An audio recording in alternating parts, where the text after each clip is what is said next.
Hi, this is Aman Trikha and you are watching me on BollywoodNazar.com.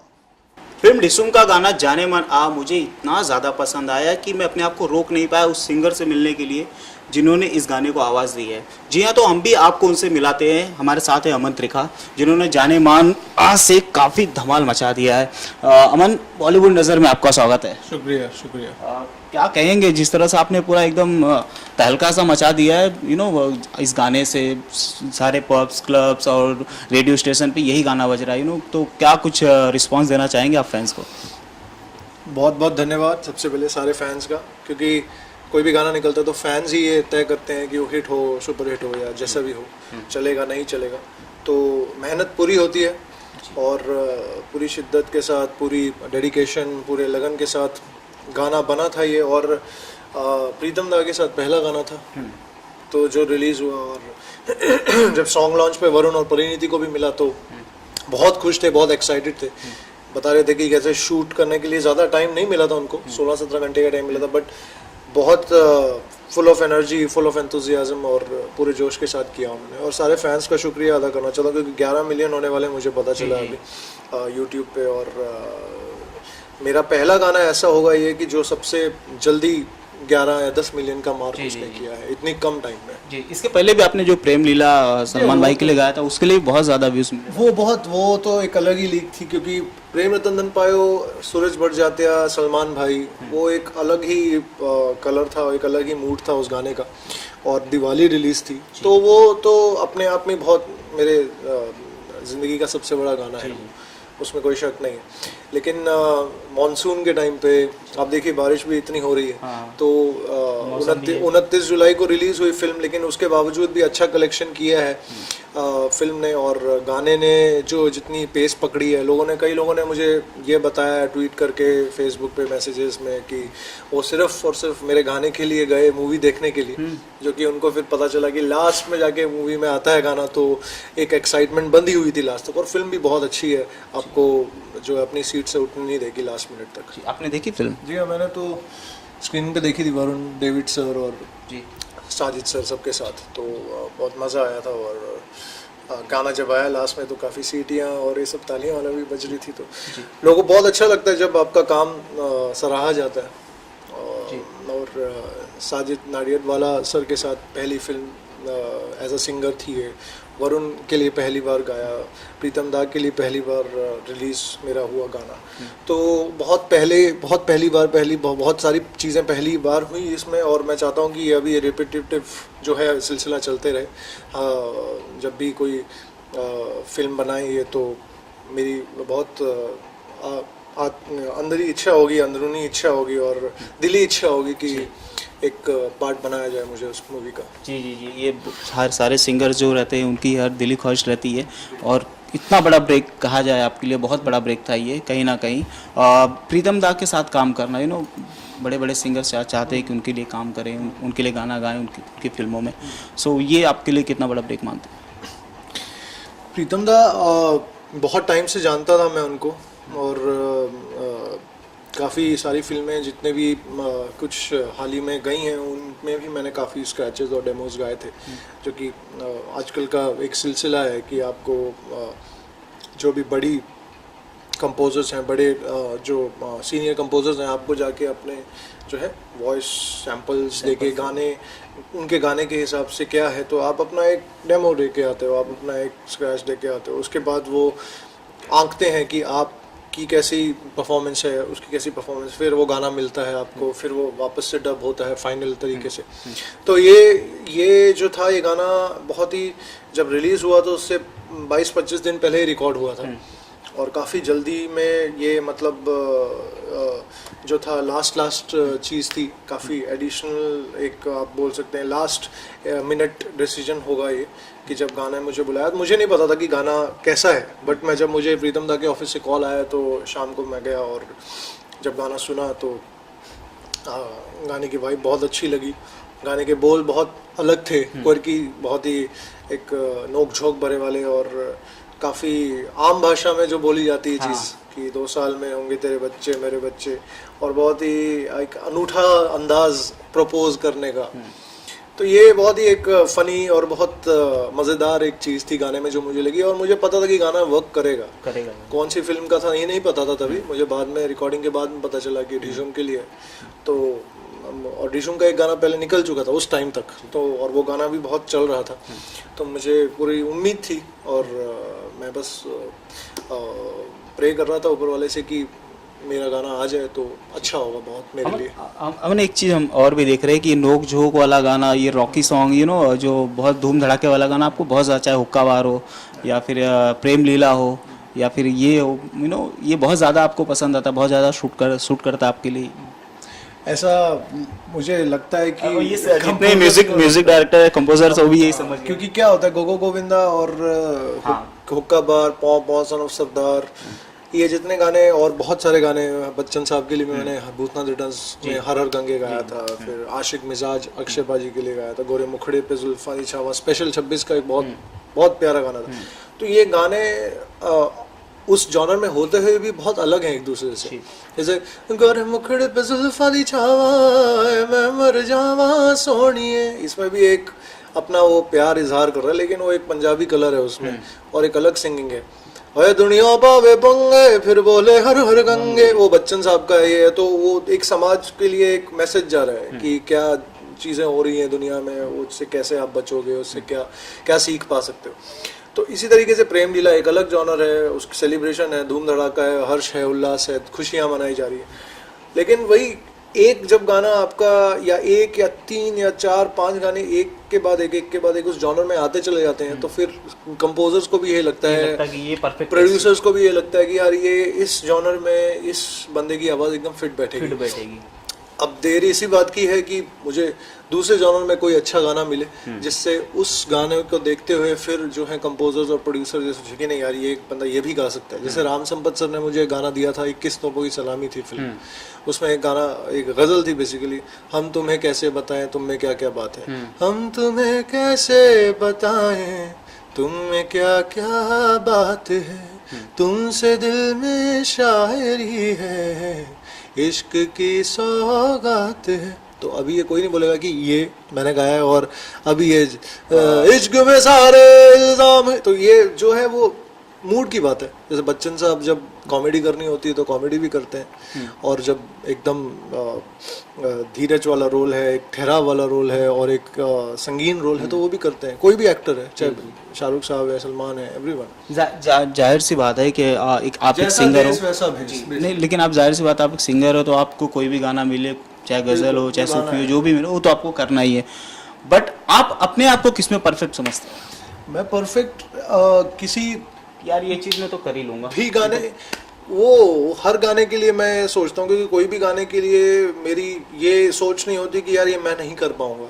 क्योंकि पहले मैं जब भी मुझे गाना सुनाया जाता है तो मैं अपने आप को ऐसे ही तैयार करके आता हूँ पहले स्टूडियो में कि मुझे नहीं पता होता कई बार कि क्या गाना है, कई बार मुझे पता होता है कि क्या गाना होने वाला है। कई बार मुझे पहले जो है वो सॉन्ग भेज दिया जाता है, बोलते हैं कि आप एक बार सुन लीजिए, इसे थोड़ा आप खुद से क्या ऐड कर सकते हैं, खुद का क्या आप कलर दे सकते हैं उसमें।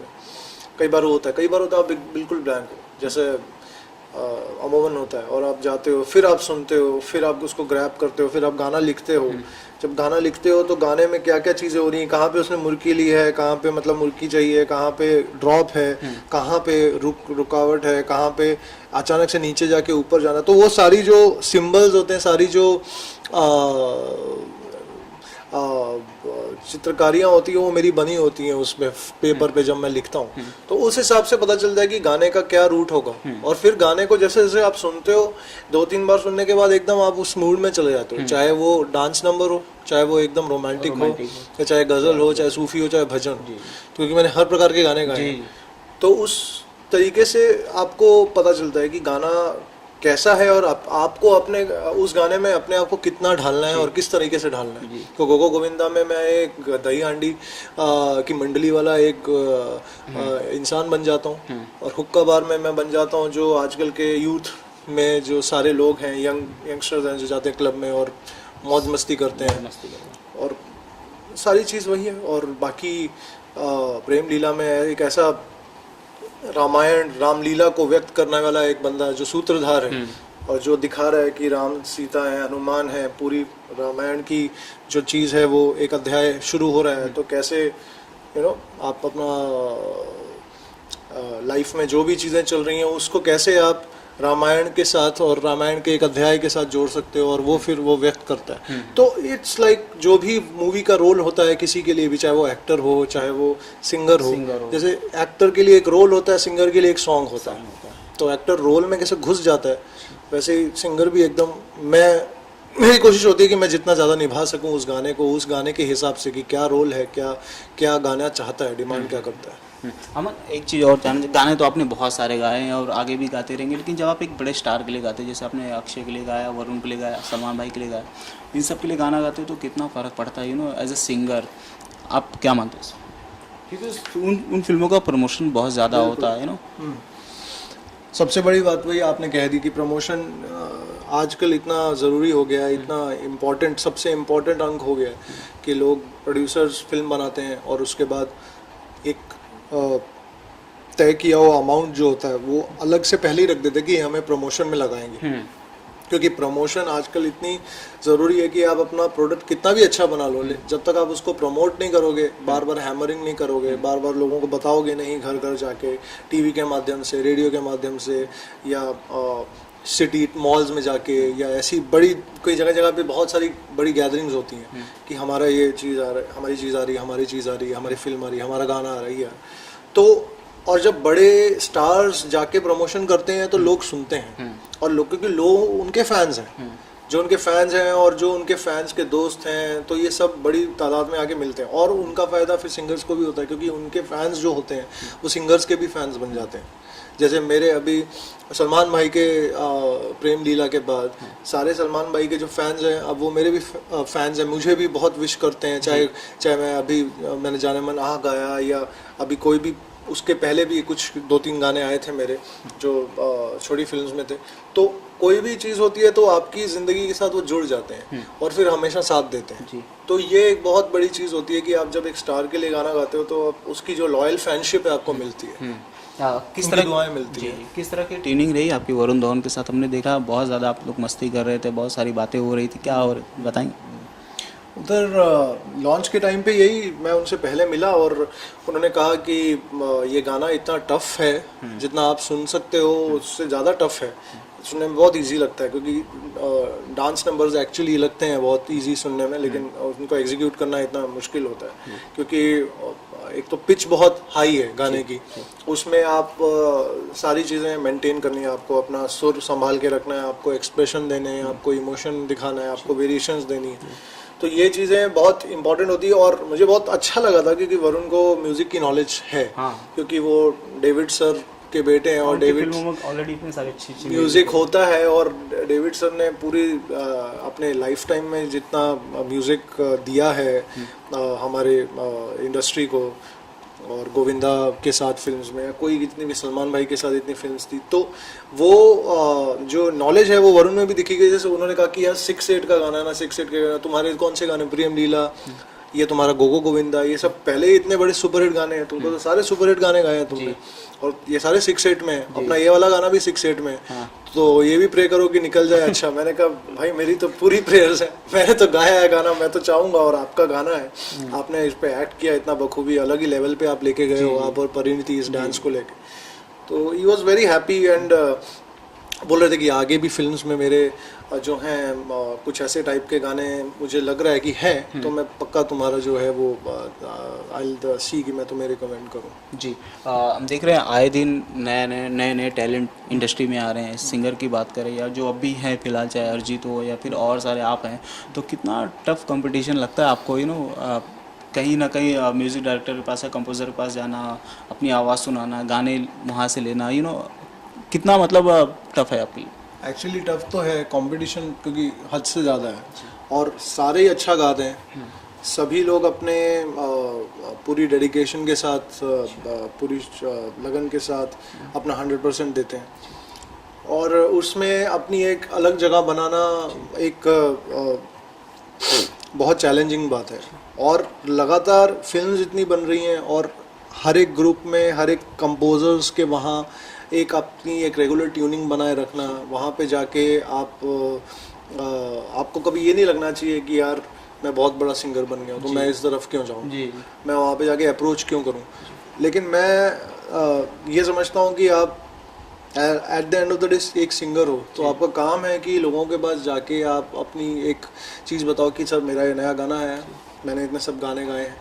अगर आप और वो जानते हैं आपको, जाहिर सी बात है जानते ही हैं, लेकिन आप जब ऐसे कहोगे तो आप सामने वाले को ये बता रहे हो कि मैं काम का बहुत भूखा हूँ, मुझे काम चाहिए। ऐसा नहीं है कि मैंने 15-20 गाने गा लिए और फिर बस मैं अपने घर में आराम से बैठा हूँ, मुझे और काम की ज़रूरत नहीं है। काम चाहिए तो काम मुझे, हाँ काम मुझे चाहिए। और मैं काम मांगना कोई या काम लेना जाके लोगों के स्टूडियोज़ में जाके कोई बुरी बात और कोई छोटी बात नहीं है, उससे कोई छोटा नहीं बनता है। तो मेरा हमेशा, मैं एक म्यूज़िक का एक सर्वेंट हूँ, एक भक्त हूँ, एक सरस्वती माँ की पूजा करता हूँ मैं। तो कभी भी मैं अपने आप को म्यूज़िक से बड़ा नहीं समझता हूँ कि यार म्यूज़िक, मैं सुपरस्टार हूँ या जो भी है, जो भी फैंस हैं, जो भी मेरे को दुआएं मिलती हैं, जो लोग मेरे को प्यार करते हैं, मैं बहुत शुक्रगुजार हूँ। लेकिन वो चीज़ कभी मेरे सर पे नहीं चढ़ती है कि यार मैं तो इतना बड़ा बन गया, मैं क्यों किसी के पास जाऊँ। तो वो एक चीज़ है।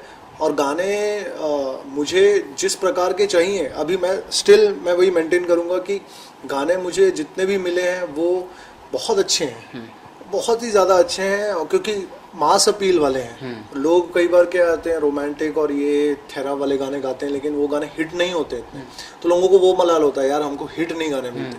तो मुझे वो नहीं है, मुझे सुपर हिट गाने मिले, मैंने गाए हैं जितने भी, और टचवुड और ऊपर वाले की दुआ के साथ मुझे वो अब गाने मैं चाहता हूँ वो मिले जो मुझे एक अलग जॉनर की आइडेंटिटी दे। जैसे कि हमने पहले बात की कि वो एक धूम धड़ाके वाली आइडेंटिटी से थोड़ी हट के, तो वो अब मैं उस तरीके की उस तरफ थोड़ी मेहनत कर रहा हूँ कि मुझे वैसे गाने मिले। जी, कंपटीशन भी कहीं ना कहीं हेल्थी कंपटीशन ज़रूरी है, मानते हैं? बिल्कुल बिल्कुल, हेल्दी कंपटीशन, जब कॉम्पिटिटर्स अच्छे होते हैं तो हेल्दी कंपटीशन होना ही चाहिए।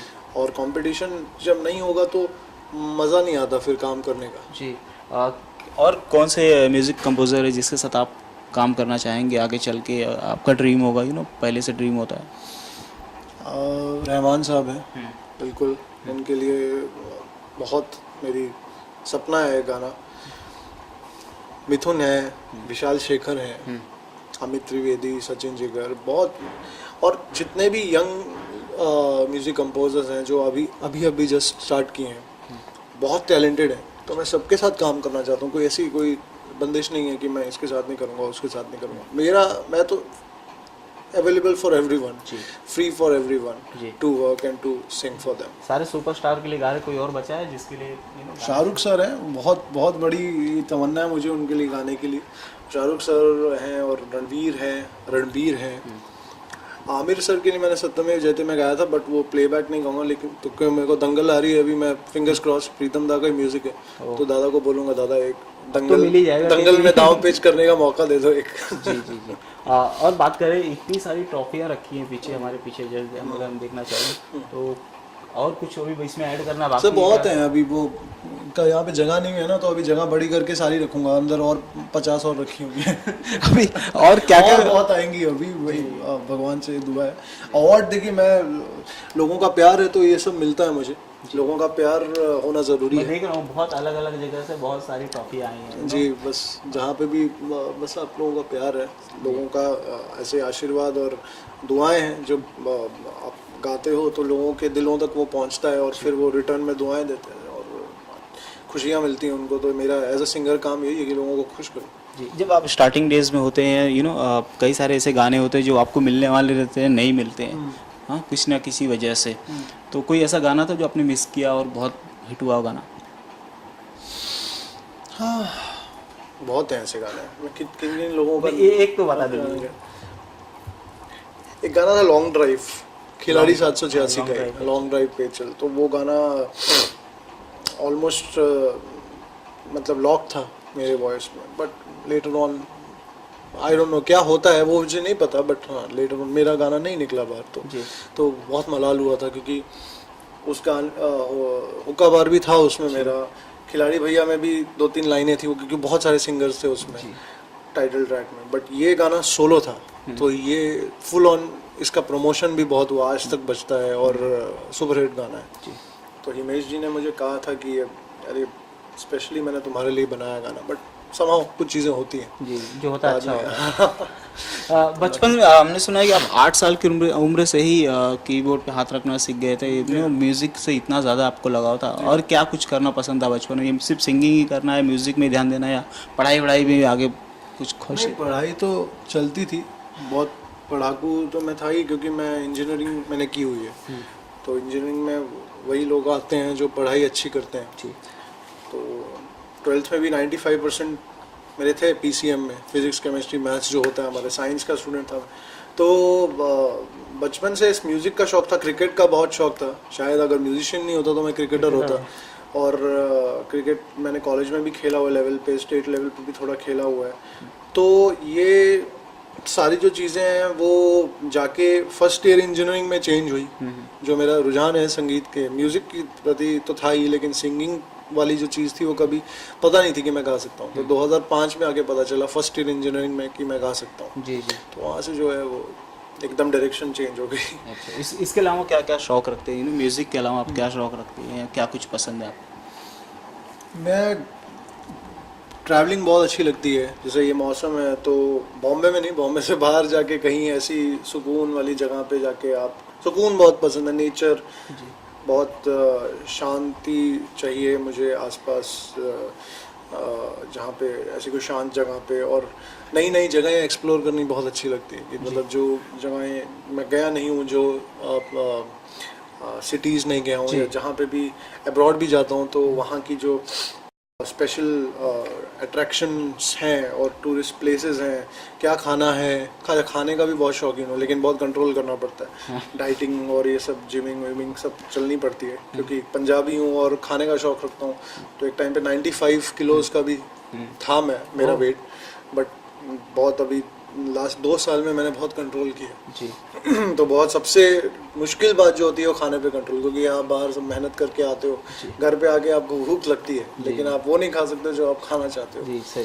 तो बहुत जो है परहेज करना पड़ता है। एक्टिंग भी करते हुए देख सकते हैं हम आपको आगे चल के? एक्टिंग का बहुत सारे सिंगर्स हैं जो आ रहे हैं हाँ, मैं सिर्फ एक्टिंग करने के लिए नहीं करना चाहता। अगर कुछ ऐसा आएगा कि जो मुझे अच्छा लगे, जो मेरी सेंसिबिलिटीज़ में हो, और जो मुझे टॉपिक अच्छा लगे कि टॉपिक एकदम हटके है, वैसा कुछ, और उसमें मैं अपने आप को रिलेट कर सकूं, तो मैं ज़रूर करूँगा। इनफैक्ट मैंने 1-2 शॉर्ट फिल्म्स में एक फीचरिंग किया था, और एड्स में भी मैं सनी पाजी और गुलशन ग्रोवर इनके साथ एक ऐड कर चुका हूँ। तो काफ़ी चीज़ें हैं जो और जी आ सकती हैं। अमन, एक आखिरी सवाल पूछना चाहूँगा और उसके बाद फिर आपका गाना होगा, उसके बाद हम वाइंड अप करेंगे।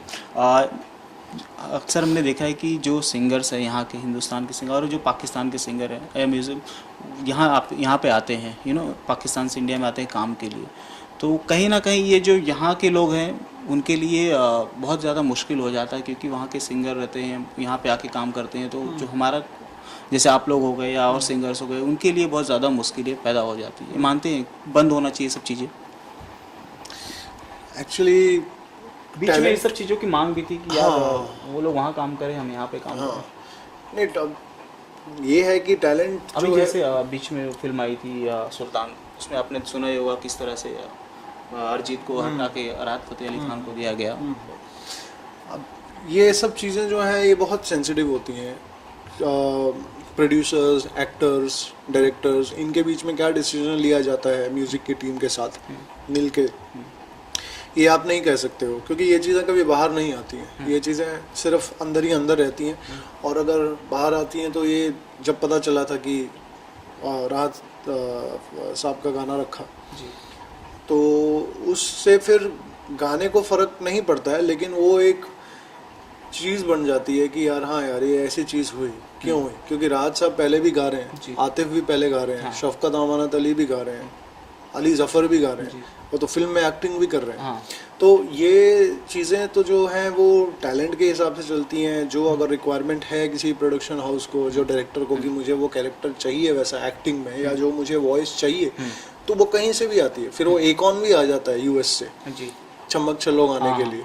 तो इसमें कोई तो आजकल कोई बंदिश ही नहीं है, क्योंकि पूरा जो पूरा जो संसार, पूरी जो दुनिया है वो एक अब एक पूरी एक ग्लोबल जो चीज़ है वो एक ही सांचे में ढल गई है due to commercialization, due to modernization, और सोशल इतना बढ़ गया है नेटवर्क, ट्विटर पे, फेसबुक पे, और सारी चीज़ें जो हैं इंटरनेट के ज़रिए से इतनी इजी हो गई हैं कि आप भेज भी सकते हो, आप किसी को ले भी आ सकते हो।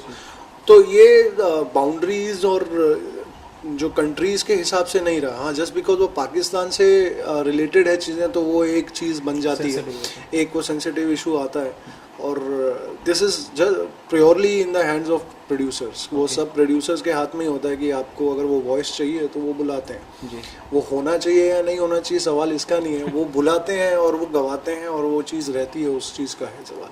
जी जी, चलिए ठीक है, तो फिर आपका वो गाना जाने मन हो जाए एक बार। उससे पहले सर आप मैं एक चीज़ और एक चीज़ और जानना चाहूँगा। यहाँ पे बैठ के एक दो फोटोज ले लें कि अगर ऐसे ये हो रही है कन्वर्सेशन में।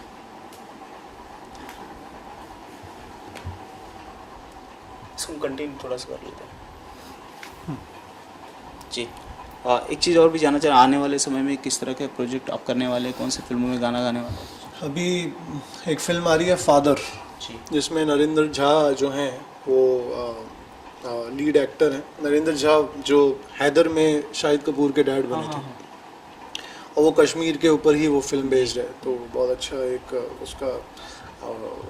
उसकी स्टोरी है, और गाना भी बहुत बहुत ही अच्छा है। वो गज़ल है एक, बहुत वक्त फुर्सत वो गाने का नाम है।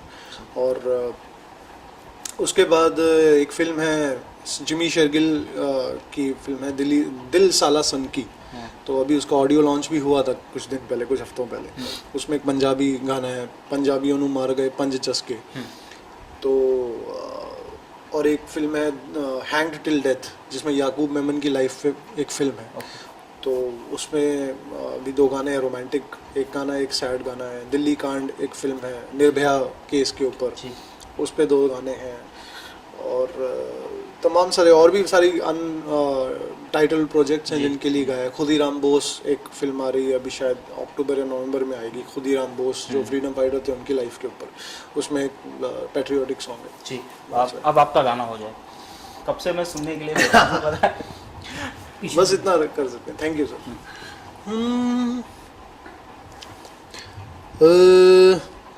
तेरी अम्मी मेरी मम्मी, तेरे अब्बू मेरे डैडी, तेरी मौसी मेरी खाला, तेरा ब्रदर मेरा साला, इश्क में सारे इल्जाम है सच्चे, मैंने सोच लिए हैं जो नाम है अच्छे, 2 साल में होंगे तेरे बच्चे मेरे बच्चे। जाने मन आ, जाने मन आ, जाने मन आ, गले लग जा, जाने मन आ, जाने मन आ, गले लग जा, जाने मन आ आ आ। वाह वाह वाह वाह वाह, थैंक यू सो मच अमन, बहुत मजा आया आपसे बात करके। Thank you.